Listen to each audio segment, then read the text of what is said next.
Hello, അപ്പോൾ ഞാൻ ഇന്നുള്ളത് മൈസൂരിലാണ് കേട്ടോ. അപ്പം നമ്മൾ മൈസൂർ സിറ്റിയിൽ തന്നെ നമ്മളൊരു റൂം സെറ്റ് ചെയ്തിട്ടുണ്ട്. അപ്പം നമ്മൾ താമസിച്ച ഹോട്ടലാണ് കേട്ടോ ഈ കാണുന്നത്. നമ്മൾ രാവിലെ തന്നെ ബ്രേക്ക്ഫാസ്റ്റ് കഴിക്കാൻ വേണ്ടി ഇറങ്ങിയതാണ്. അപ്പോൾ കണ്ട ഒരു എക്സ്റ്റീരിയർ ആണ് കേട്ടോ ഈ കാണുന്നത്. ഫുൾ വൈറ്റ് ആൻഡ് ഗ്രീനിലാണ് അവർ അത് സെറ്റ് ചെയ്തിട്ടുള്ളത്. അപ്പോൾ ഇനി നമുക്ക് ബാക്കി വിശേഷങ്ങളിലേക്ക് പോവാം. നമ്മൾ ഇന്ന് പോകാൻ ഉദ്ദേശിക്കുന്നത് നമ്മുടെ മൈസൂർ പാലസ് കാണാൻ വേണ്ടിയിട്ടാണ്. മാത്രമല്ല ഇവിടെ ഒരുപാട് കാഴ്ചകൾ നമുക്ക് കാണാനുണ്ട് കേട്ടോ. നമ്മുടെ ഈ ഒരു മൈസൂർ സിറ്റി നമുക്ക് ഫുൾ കവർ ചെയ്യണം എന്നൊക്കെ ഞാൻ വിചാരിക്കുന്നുണ്ട്. നമ്മുടെ ഈ ഒരു മൈസൂർ വ്ളോഗ് 2 വ്ളോഗായിട്ടായിരിക്കും കേട്ടോ വരിക. അപ്പോൾ നിങ്ങളെല്ലാവരും വാച്ച് ചെയ്യുക, സപ്പോർട്ട് ചെയ്യുക. അപ്പോൾ നമ്മളിതാ നല്ലൊരു കോഫിയൊക്കെ കുടിച്ചിട്ട് നമുക്ക് റൂമിലേക്ക് പോകണം. അതിനുശേഷം കുറച്ച് കാര്യങ്ങൾ സെറ്റ് ചെയ്യാനുണ്ട്. അതിനുശേഷമായിരിക്കും നമ്മൾ പാലസ് കാണാൻ പോകുന്നത്. അപ്പോൾ ഇനി ഞാൻ റൂമിലെ കാഴ്ചകൾ കാണിച്ചു തരാം. ഈ ഒരു ഏരിയ കേട്ടോ നമ്മുടെ ഡൈനിങ് ഏരിയ. ഇവിടെ ഒരുപാട് പേര് ഫുഡ് വന്ന് കഴിക്കുന്നത് കാണാം. അങ്ങനെ നമ്മളിതാ റൂമിലെത്തിയിട്ടുണ്ട് കേട്ടോ. നമ്മുടെ റൂമിൻ്റെ പ്രത്യേകത എന്ന് പറയുന്നത് ഈ ഒരു ഭാഗമാണ്. ഇവിടെ ഫുൾ ഗ്ലാസ് ഇട്ടിരിക്കുകയാണ്. നല്ല വ്യൂ ആണ് കേട്ടോ ഇവിടുന്ന് പുറത്തേക്ക് നോക്കുമ്പോൾ. മാത്രമല്ല നമ്മൾ 4ാമത്തെ ഫ്ലോറിലാണ് ഇപ്പോൾ നിൽക്കുന്നത്.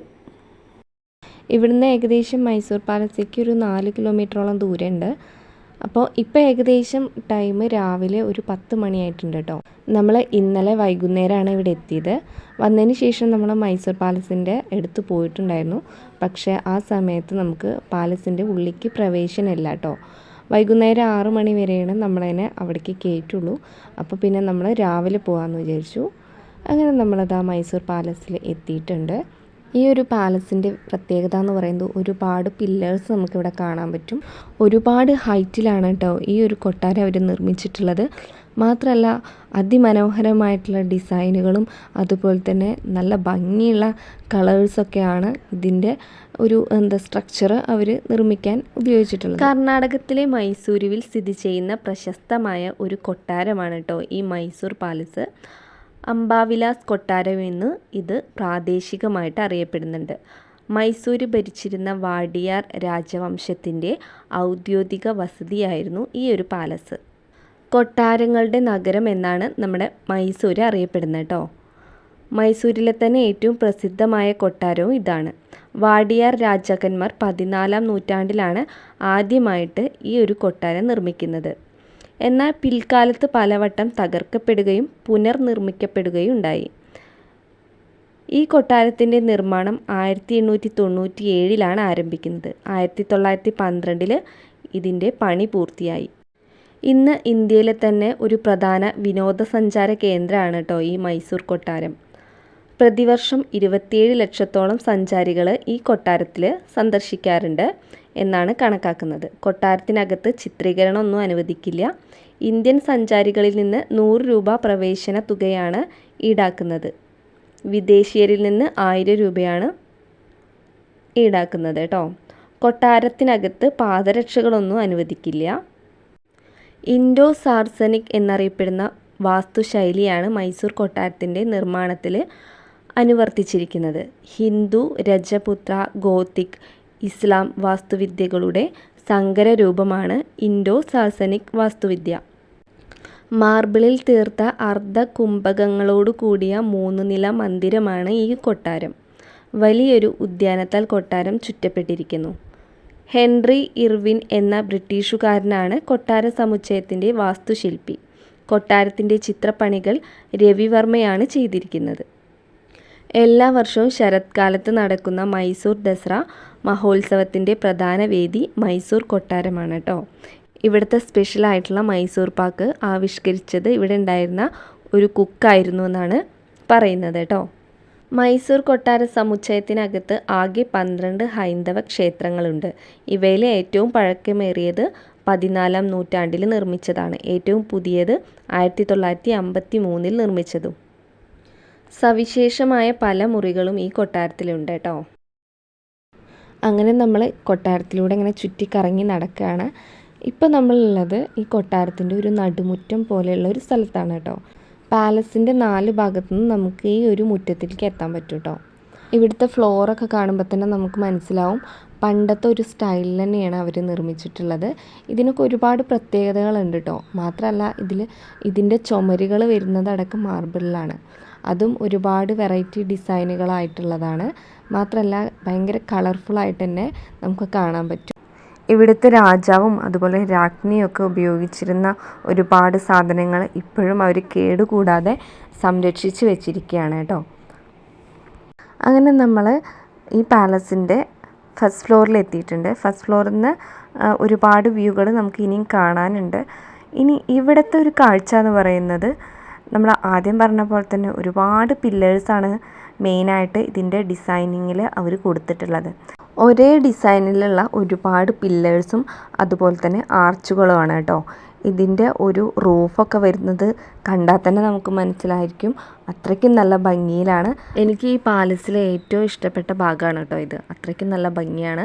ഇതിൻ്റെ കളറ് വരുന്നത് ഒരു ബ്ലൂ കളറും അതുപോലെ തന്നെ ഒരു ലൈറ്റ് ഗോൾഡൻ കളറ് അതുപോലെ തന്നെ ഒരു ബ്രൗൺ കളറ് അങ്ങനെ മിക്സ് ചെയ്തിട്ടാണ് ഇവർ ഇത് ചെയ്തിരിക്കുന്നത് കേട്ടോ. ഒരുപാട് ദൂരങ്ങളിലേക്ക് ഈ പില്ലേഴ്സ് അങ്ങനെ പോയിക്കൊണ്ടിരിക്കുകയാണ്. അത്രയ്ക്കും നല്ല ഭംഗിയാണ്. എനിക്ക് എത്ര പറഞ്ഞാലും അത് മതിയാവുന്നില്ല. അങ്ങനെ അത്രയ്ക്കും വിശാലമായിട്ടാണ് ഈ ഒരു പാലസ് കിടക്കുന്നത്. പിന്നെ അതുപോലെ തന്നെ ഇവിടെ ഈ ഒരു ഭാഗം എന്ന് പറയുന്നത് നമ്മുടെ പാലസിൻ്റെ ഏകദേശം ഒരു സെൻറ്റർ പോർഷനായിട്ടാണ് വരിക കേട്ടോ. നമ്മൾ വന്ന സമയം അത്യാവശ്യം തിരക്കൊക്കെ ഉണ്ട്. ആൾക്കാരൊക്കെ കണ്ടുകൊണ്ടിരിക്കുകയാണ്. ഇതിൻ്റെ റൂഫിൽ നോക്കി നോക്കൂ, ഒരുപാട് ഡിസൈനുകളുണ്ട്. അതായത് ഇവിടെയുള്ള ചിത്രകാരന്മാരൊക്കെ ഒരുപാട് കഷ്ടപ്പെട്ടിട്ടായിരിക്കും ഇതൊക്കെ വരച്ചിട്ടുണ്ടാവുക. അതായത് റൂഫിൽ ഇങ്ങനെ ചെയ്യണം എന്നുണ്ടെങ്കിൽ അതിൻ്റെ ആ ഒരു വർക്ക് എങ്ങനെയായിരിക്കും അവർ ചെയ്തിരിക്കുന്നത് എന്നൊക്കെ ഞാനങ്ങനെ ആലോചിച്ച് പോയിട്ടോ. പിന്നെ നമുക്ക് ഇവിടുന്ന് ഫ്രണ്ടിലേക്ക് നോക്കുമ്പോൾ ആ ഒരു കവാടമാണ് കാണുന്നത്. പിന്നെ ആ ഒരു ഗാർഡൻ അതൊക്കെ നമുക്ക് കാണാൻ പറ്റും. ഇതിപ്പോൾ നമ്മൾ പാലസിൻ്റെ രണ്ടാമത്തെ നിലയിലാണ് നിൽക്കുന്നത് കേട്ടോ. ഇവിടെ ആ ഒരു ആർച്ചിൻ്റെ ഭാഗത്തുനിന്ന് ലൈറ്റ് വരുന്നുണ്ട്. അപ്പോഴാണ് ഇത് നല്ല ബ്യൂട്ടിഫുള്ളായിട്ട് നിൽക്കുന്നത്. പിന്നെ ഇതിൻ്റെ മുകളിലേക്ക് പിന്നെ ഇങ്ങനെയാണ് വരുന്നത് കേട്ടോ. ഇത്രയും ഡിസൈന് ഇവിടെ അവർ നിർമ്മിച്ചിട്ടുണ്ട്. അത്രയ്ക്കും നല്ല എന്താ പറയുക, എനിക്ക് വാക്കുകളൊന്നും കിട്ടുന്നില്ല, അത്രയ്ക്കും നല്ല ഭംഗിയുണ്ട് കാണാൻ. ഇവിടുത്തെ ഏറ്റവും വലിയൊരു ഉത്സവമാണ് കേട്ടോ ദസറ ഉത്സവം എന്ന് പറയുന്നത്. ആ ഒരു ഉത്സവം നമ്മുടെ ഈ ഒരു പാലസിൽ നിന്നാണ് സ്റ്റാർട്ട് ചെയ്യുന്നത്. അതായത് ഈ ഒരു ഭാഗത്ത്, അതായത് നമ്മുടെ ഈ ഒരു പാലസിൻ്റെ ഫ്രണ്ട് ഭാഗത്തൊക്കെ ഒരുപാട് സ്പേസ് ഉണ്ട്. അന്നൊക്കെ ഇവിടെ നല്ല തിരക്കായിരിക്കും. ഇതിൻ്റെ ഫ്രണ്ട് ഭാഗമൊക്കെ അവർ നന്നായിട്ട് ഒരുക്കി വെക്കുന്നുണ്ട് കേട്ടോ. ദസറേൻ്റെ ഭാഗമായിട്ടാണ് അവരത് ചെയ്യുന്നത്. നമ്മൾ ദസറേൻ്റെ ഒരാഴ്ച മുന്നെയാണ് ഇവിടെ എത്തിയിട്ടുള്ളത്. ദസറയ്ക്ക് വന്നു കഴിഞ്ഞാൽ ഇവിടെ നല്ല തിരക്കായിരിക്കും. അതുകൊണ്ട് തന്നെ നമ്മൾ കുറച്ച് നേരത്തെ വന്നതാണ്.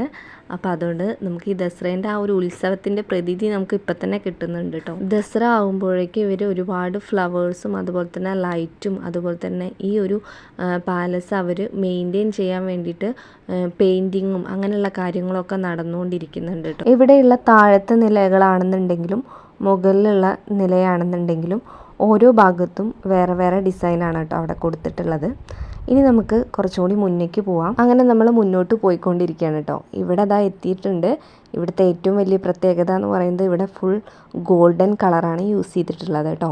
ഇത് ഫുള്ളൊരു വലിയൊരു ഹാളാണ്. ഇത് മന്ത്രിമാരൊക്കെ യൂസ് ചെയ്തിരുന്ന സ്ഥലം ആണെന്നാണ് ഞാൻ ഇവിടുന്ന് മനസ്സിലാക്കിയത് കേട്ടോ. നമുക്ക് ഷൂട്ട് ചെയ്യാൻ പറ്റാത്ത കുറച്ച് ഏരിയകളൊക്കെ ഉണ്ട് കേട്ടോ. അപ്പോൾ അതൊക്കെ ഇതിനെക്കാട്ടിലും നല്ല ഭംഗിയുള്ള സ്ഥലങ്ങൾ തന്നെയാണ്. എനിക്ക് ഷൂട്ട് ചെയ്യാൻ പറ്റുന്ന രീതിയിൽ ഞാൻ എടുത്തിട്ടുണ്ട്. ഇവിടെ നിൽക്കുമ്പോൾ ശരിക്കും ഒരു രാജകീയമായൊരു ഫീല് നമുക്ക് വരും കേട്ടോ. എനിക്ക് ഞാനൊരു രാജകുമാരിയാണെന്നൊക്കെ തോന്നിപ്പോയി ചില സമയത്ത്. അങ്ങനെ നമ്മൾ അവിടെ നിന്ന് ഫോട്ടോസും വീഡിയോസൊക്കെ എടുത്തിട്ടുണ്ട്. അപ്പോൾ നമ്മുടെ പാലസിൻ്റെ രണ്ടാമത്തെ ഫ്ലോറും ഫസ്റ്റ് ഫ്ലോറൊക്കെ നമ്മൾ ഏകദേശം കവർ ചെയ്തിട്ടുണ്ട് കേട്ടോ. ഇനി നമുക്ക് താഴത്തേക്ക് പോവാം. ഒരുപാട് സ്റ്റെയർ ഇറങ്ങിയിട്ട് വേണം ഇങ്ങോട്ട് വരാനായിട്ടോ. ഈ സ്റ്റെയർ നേരെ ഇറങ്ങുന്നത് നമ്മുടെ പാലസിൻ്റെ ലെഫ്റ്റ് സൈഡിലാണ് കേട്ടോ. അങ്ങനെ നമ്മൾ പുറത്തെത്തിയിട്ടുണ്ട്. ഗൈസ്, അപ്പം നമ്മൾ മൈസൂർ പാലസിൻ്റെ മുന്നിലാണ് കേട്ടോ. ഇവിടെയൊക്കെ ഇപ്പോൾ റിനോവേഷൻ നടന്ന സ്ഥലമാണ്. ഒരുപാട് എന്താ പറയുക പെയിൻറ്റിങ്ങൊക്കെ ചെയ്തിട്ടുണ്ട് കേട്ടോ. ഇത് നമ്മുടെ പാലസിൻ്റെ ഒരു സൈഡിലത്തെ വ്യൂ ആണ് കേട്ടോ ഈ കാണുന്നത്. ഫുൾ യെല്ലോ ആൻഡ് വൈറ്റ് ആണ്. അങ്ങനെയാണ് നമുക്ക് കാണാൻ കഴിയുക.